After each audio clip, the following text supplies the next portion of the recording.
starts his interview. And just make sure your head is loose, and go ahead. Okay. And 5, 4, have you started to watch? Yes. Okay, and go. Dr. Stepanie Pace Marshall is the founding president and chief executive officer of the Illinois Mathematics and Science Academy in Aurora.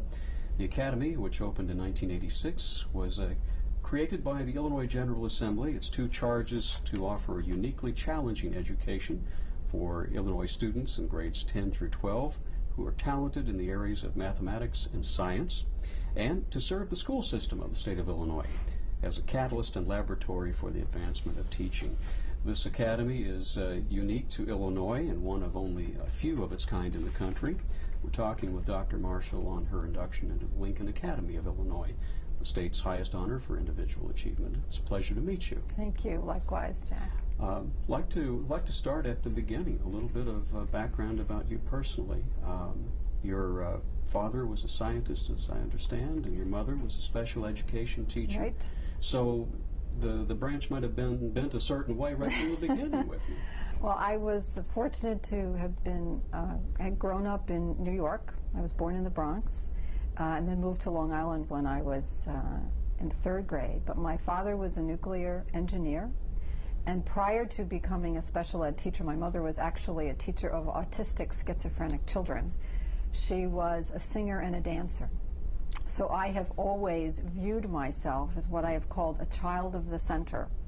I grew up with erector sets and music, and taking apart cars and dolls. So I was so fortunate to be in a home that really integrated from the very beginning math and science and art and humanities and music. And of course, growing up in New York, which was a museum in and of itself, I had an unusual but very rich background. And here it all comes together. And here it all comes together, right. What led you into the field of education, though? You could have gone a lot of different ways.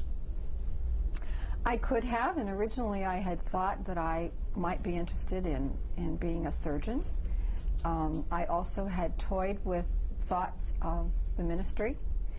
And I chose education because watching my mother and her passion for creating conditions that would really invite kids into possibilities that other people thought were impossible. I saw my mother as a miracle worker. She very deliberately created conditions for kids, again, autistic schizophrenic children, where people said it was not possible for them to do certain things. I went and observed her classes, and they could do things that others thought were impossible. And so I saw teaching as a way that if one watched and paid attention and listened to the children and knew as much as you could know about learning and the conditions that invited and make potential more likely to emerge, you could change the world. What was the academic path you decided to follow? It was eclectic. So my bachelor's degree was in sociology and anthropology. My master's was in curriculum and philosophy. My PhD was in organizational design and development. And so it's what you said before. In this place, I mean, I've had wonderful experiences along the way, but in this place, the paths converge. No doubt about that. You came to Illinois in 1967, right? To teach not too far from here, as I understand it. It's in Alsip, Illinois, 5th grade, 1967. That's right. And you started climbing up the rungs of the academic ladder in terms of administration along the way. That's how other people saw it. I didn't see it that way. I just saw it as opportunities for greater and greater influence, and so I taught elementary school for 4 years, and I moved to the junior high and became a department chairman in social science and the director of the district's gifted program, then moved into administration in Naperville, then administration again in curriculum instruction and assessment, special ed and gifted education in Batavia, then became superintendent of Batavia, and then came to IMSA in 1986. How did those experiences, in both classroom teaching and in educational administration, shape your educational worldview? Well, all of those things. It wasn't only teaching, but along the way, because my mother said some very important things to me when I was just a very little girl, like, you must always belong to the world. I remember her telling me that when I was very young. And if there's going to be an exception, it might as well be you. I started on pathways that were simply questions of interest to me. Where I always viewed learning as the great leveler. And so while other people might be intimidated by famous people, I used to call them up, even as a little girl, with great regularity after I read their book to find out why they wrote what they wrote. So I always saw learning as an entree, and that took me into national and international leadership positions. I became the president of the largest educational association in the world, the Association for Supervision and Curriculum Development, did a lot of travel, joined the State of the World Forum, joined the Royal Society in London. So it wasn't only the formal roles I had, but was because I was so just insatiably curious and decided that wherever I had a question, I had to go find the answer, and the people who had the answer, I found lots of really interesting pathways. And that brought me to a worldview that is essentially a very simple one, that mind shaping is world shaping, and that schooling is all about creating conditions that make the nurturance of certain kinds of minds and habits of thinking more likely. Does that clash at sometimes with the traditional models we... It clashes every moment with the traditional model, because the traditional model is more about memory and acquisition and complete isolation or independence. It's about competition. Here, and what we have been trying to do in sort of my own views, again, starting from the time I was just a little girl, it's all about meaning. It's about inquiry. It's about collaboration. It's about construction. It's about exploration. It's very different than, unfortunately, the conditions that are created in many schools in the United States and in the Western world. Is it fair to say that you were looking for an opportunity to put some of this to work in a brand new arena? I wasn't really looking for an opportunity. I mean, Batavia was a remarkable school district, and we were able to do some really neat things there. But I think my attraction to IMSA, it was one of those invitations you can't refuse, even though almost everyone I spoke to in the field of education told me never to come here, that it would be the end of my career. I was on a trajectory that people thought I should stay on. I was a superintendent. I was young. I was a female. There weren't female superintendents at that time, other than Ruth Love in Chicago. And that getting off this for a very untested institution that may not survive was simply not a very wise move. So I wasn't looking for this opportunity, but having gotten the invitation, I realized that there were synergies and serendipities here, that my work had been gifted and talented. I was in a program very much like IMSA. I spoke the language of science. I spoke the language of social science and music and art and poetry, and that's what we wanted IMSA to do. So this was just a confluence and a very rare opportunity for an educator to work with other remarkable educators to create something from scratch. Now, there's obviously a series of steps that had to take place before IMSA became what it is today, before it began working its way through the legislative process down in Springfield. The governor at the time, Governor Jim Thompson, saw this as a critical issue, but I'm sure there were people who brought that issue to his attention there in the governor's office. Professor Leon Lederman, Nobel Prize laureate, I believe. He had a key stake in the beginning of this place. He was. I think it's probably fair to say that he was the prime mover. He was the director of Fermilab at the time. Fermilab was in the Batavia School District.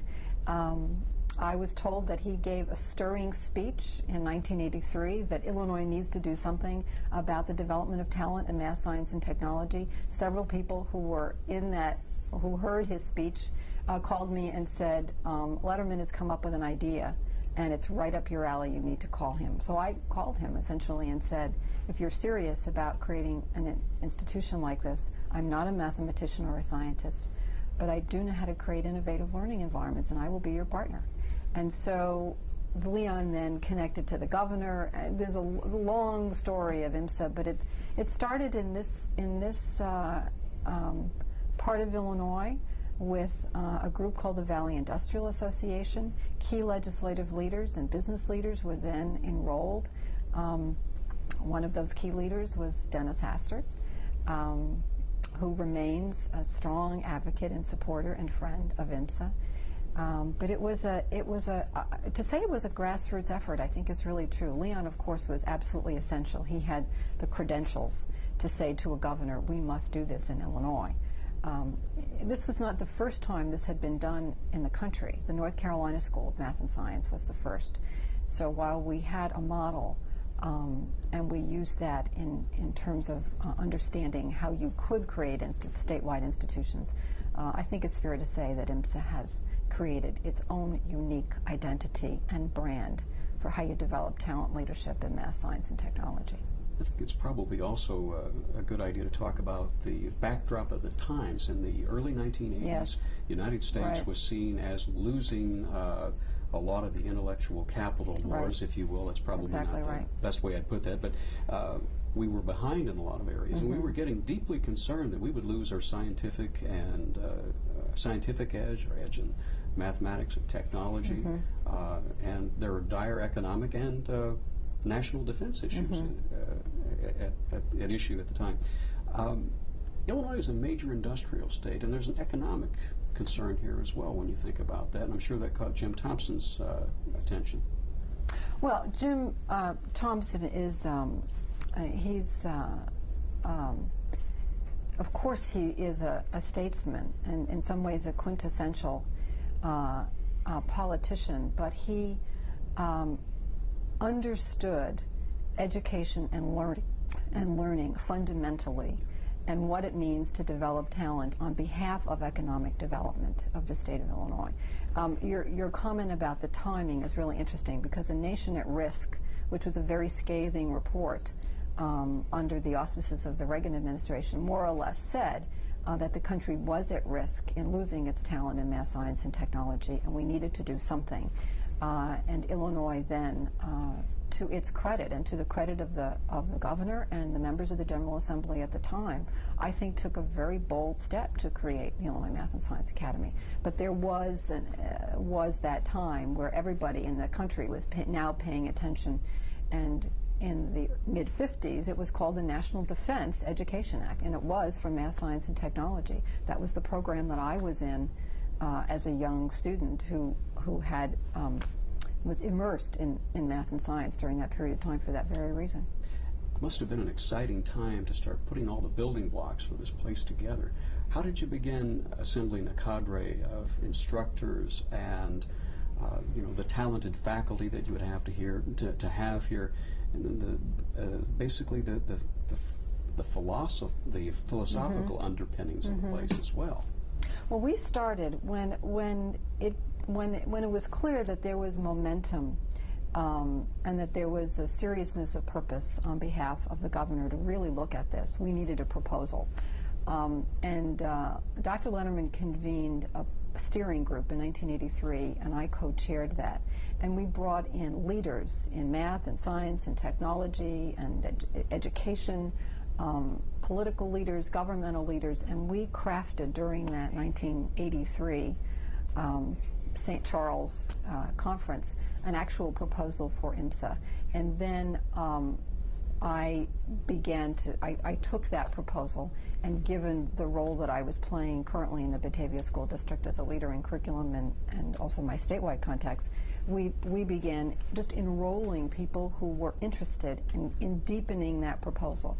That sort of, the word got out. I mean, we were not being bashful. The word got out. We started talking with people about possibilities, and a lot of people just called. I mean, this was a new venture. The pioneers are out there, the explorers are out there, the people who had been frustrated, who wanted to do something new, and the ones who knew that there was a better way to educate children started calling us. And so we really didn't have a huge recruitment effort, although of course we were advertising. But we got our cadre of people who really were, I mean, I would call them pioneers, because that's what they were in the beginning. it's you were able to assemble really the cream of the crop. Absolutely. Not only in terms of faculty, but people you could draw upon Right. from nearby. You're in the intellectual heart of the state, and Right. in many ways the country here. With Right. the University of Chicago, Argonne National Lab, Fermi Lab. And that's part of, I mean, those institutions have not only become, in terms of the university's recipients, I mean, a lot of our kids go to those places, but they became critical in terms of our mentorship and research program. Our kids are actually in those sites doing very significant research.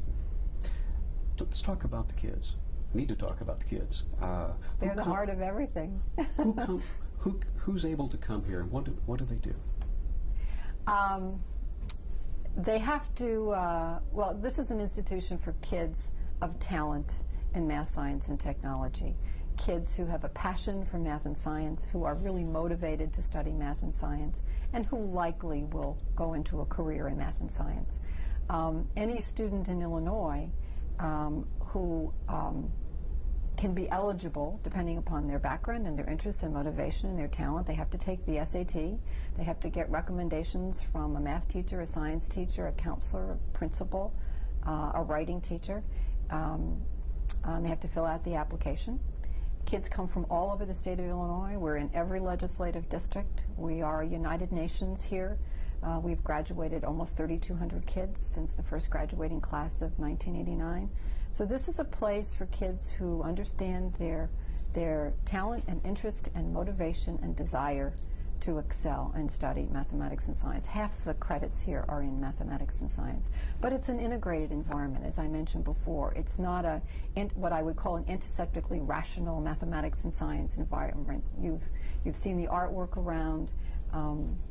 The metaphor that we use is a kaleidoscope, which is sort of the quintessential integrator of science and art. And so we're trying to develop very holistic learners, integrative thinkers, kids who not only know math and science, but can connect it to other languages and disciplines as well, but who also have a very strong sense of social service and stewardship for the world. We call ourselves IMSA for the world, and that's what we mean. And a good appreciation for the good old liberal arts. Absolutely. Absolutely. When a kid comes to IMSA, what's the academic experience going to be like? How's it going to differ from what they had maybe in their high school back downstate or another part of the state of Illinois? It's a great question, because in the first probably 6 months, there is a great unlearning process that goes on when kids come here.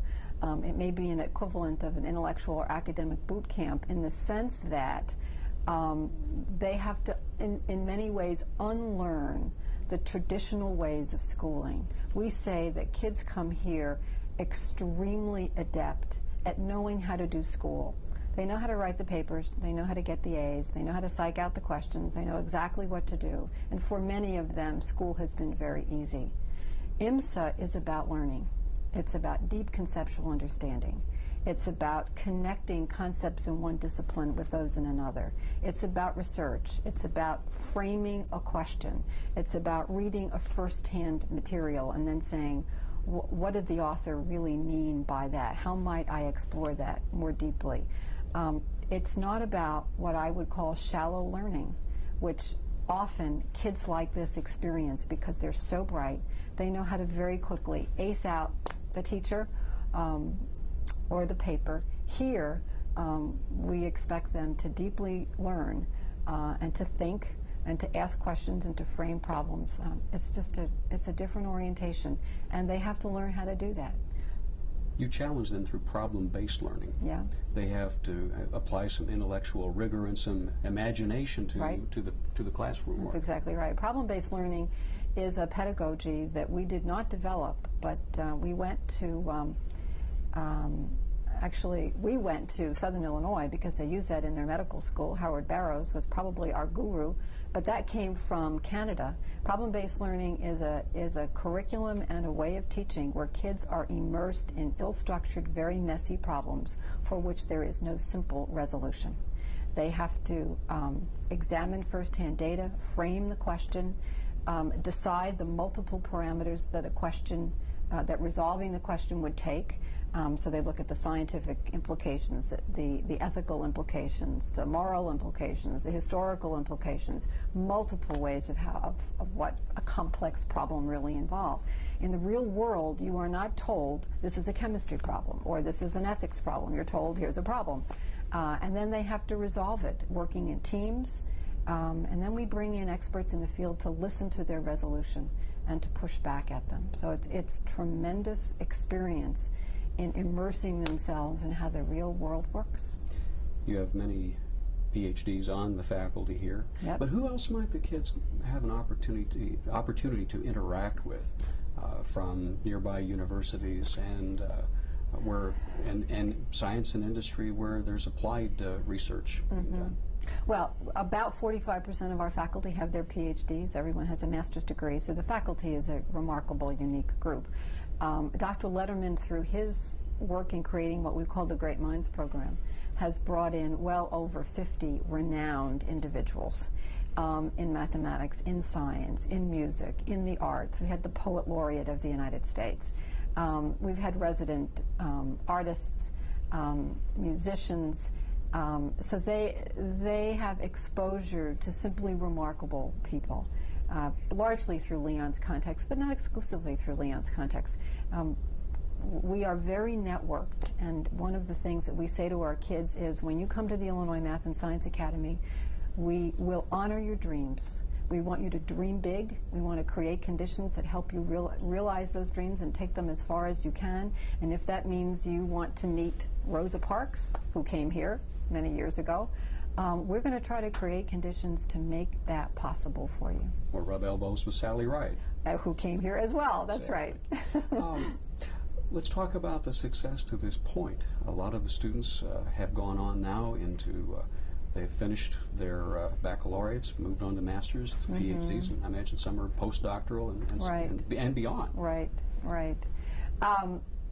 We have a wonderful, quite humbling list, I think, of alum, but just to name a couple.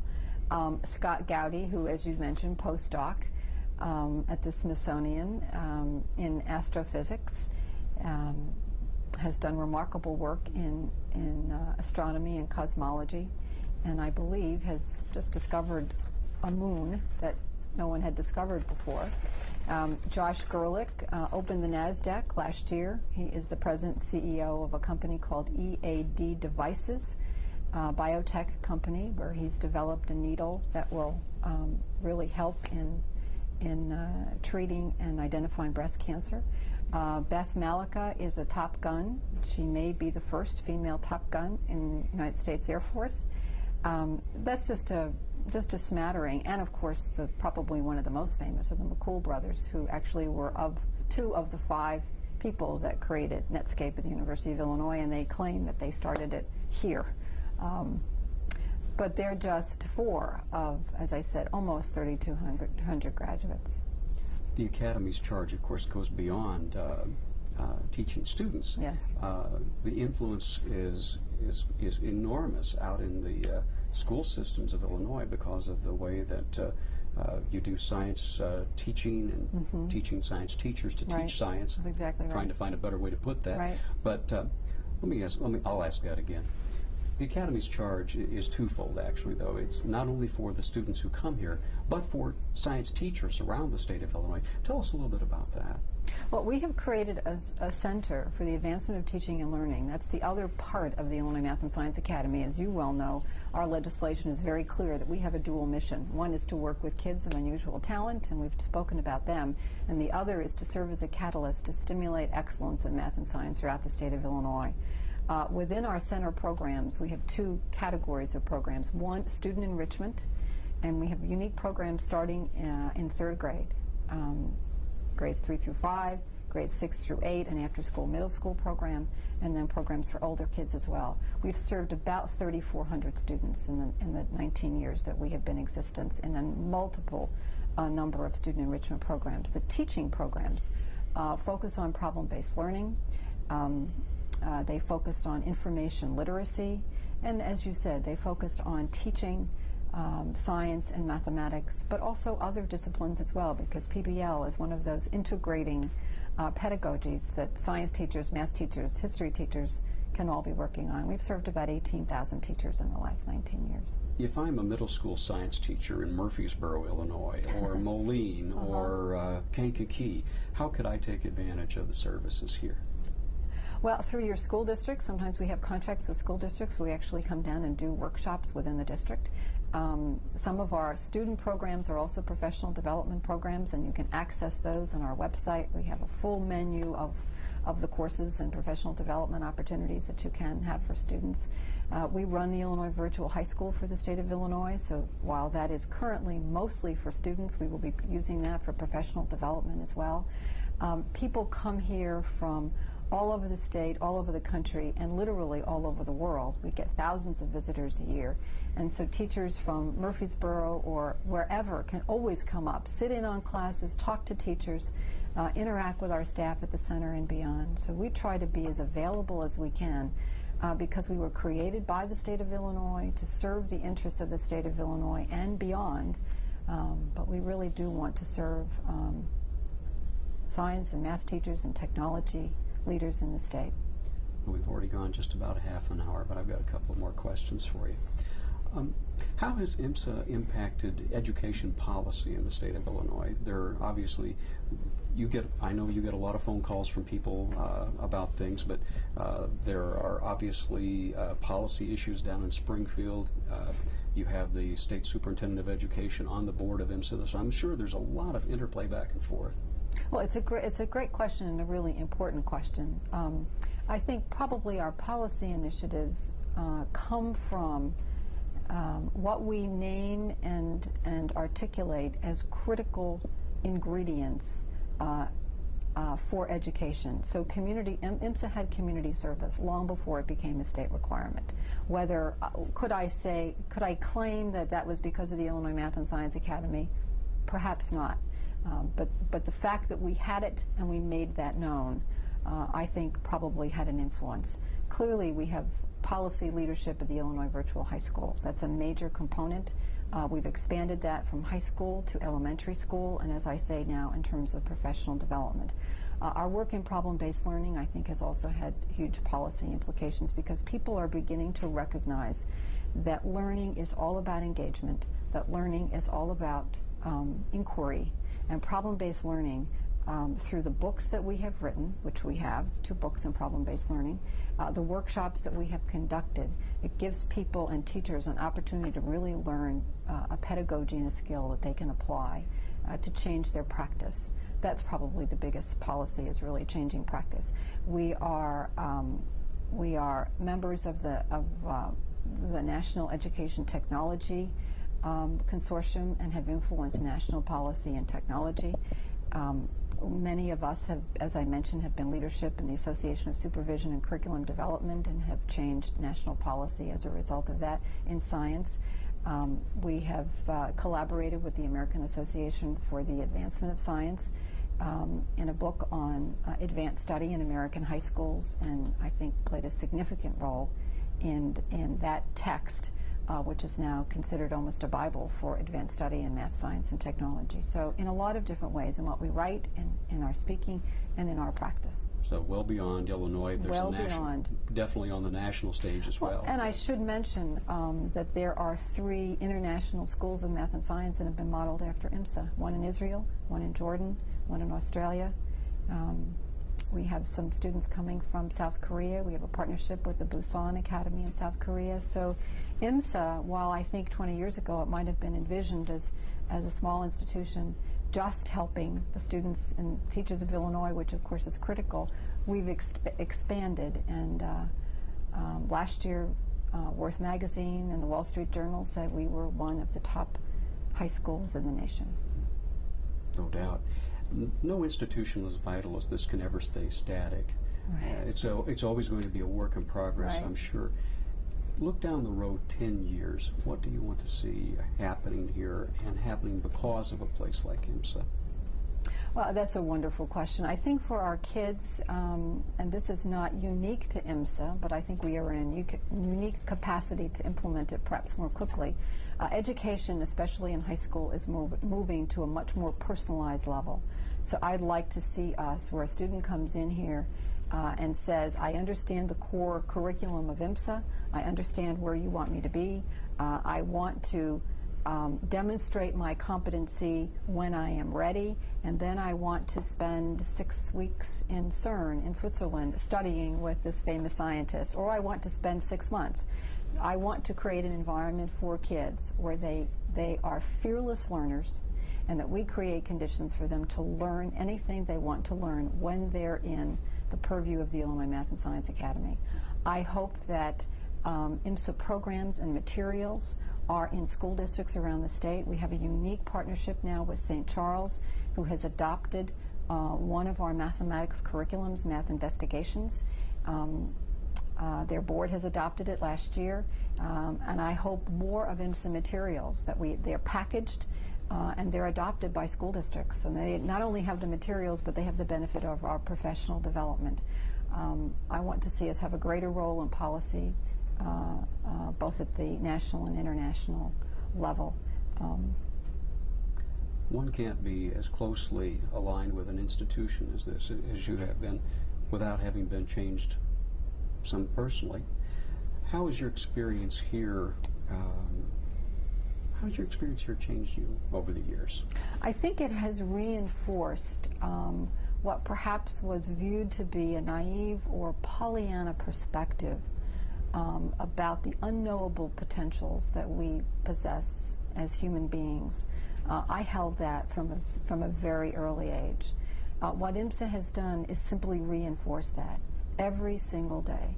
The truth of the matter is we have no idea how smart we are, and children have no idea how they are smart.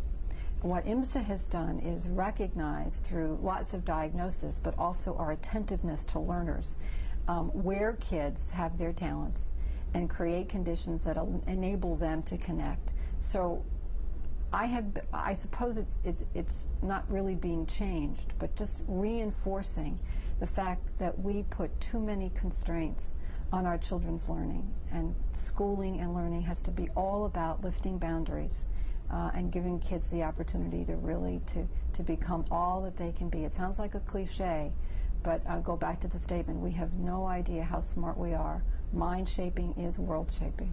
There are decidedly different minds. There are decidedly different minds. To borrow from the title of your new book. That's right. and I imagine a lot of that is embraced and espoused in the book. Yes, the book, it's a radical new story of learning and schooling, and radical means fundamental and at the root. Doesn't mean inflammatory. But I want to go back to the roots of what learning is, and learning is all about the personal construction of meaning. It's not about just memorizing something from somebody else, and so that's what we're about here. One final question. What's been the greatest satisfaction about this role for you? The capacity to be the inquiring learner that I am. This is an environment where the roles that we play or assume, whether it's the president or the principal or whatever, in some ways are secondary. Everyone here is invited to be a learner, and it's a safe place to ask the questions and to behave with a beginner's mind. And that's been the most satisfying, that I can be a learner here in ways that I was when I went to the University of Chicago and Loyola. And that's unusual in a professional environment. Thank you so much. You're very welcome. We appreciate our time here with you. Delighted to speak with you. We have to sit here for just a little bit longer. Okay. And roll off a little. Let me get a different shot for Okay. for the 5, 4, 3. Dr. Marshall, thank you so much for taking the time today. We really appreciate it, and best of My luck to you and pleasure. the Illinois Math and Science Academy in the Thank you. future. Thank you.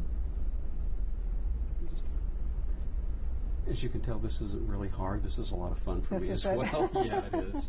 Yeah. Definitely is. Yeah. You're a great interviewer. Well, thank you. Do your homework, as Jane said. Well, this is one of the fun parts of the job, getting Right. to come out like this. One of the first people we talked to was, I think, Schriesheim over at Argonne. Oh, yeah. That was a trip. He's here, too. Yeah, I figured that. I figured Yeah. he had to be somewhere. Yeah, he's here. I mean, he's comes a day a week. Hmm. He's Nice another man. one. Yep, working Really with the enjoyed kids on talking to energy. him. Yep. Taping in there was just a real trip because you go into the Eat anything?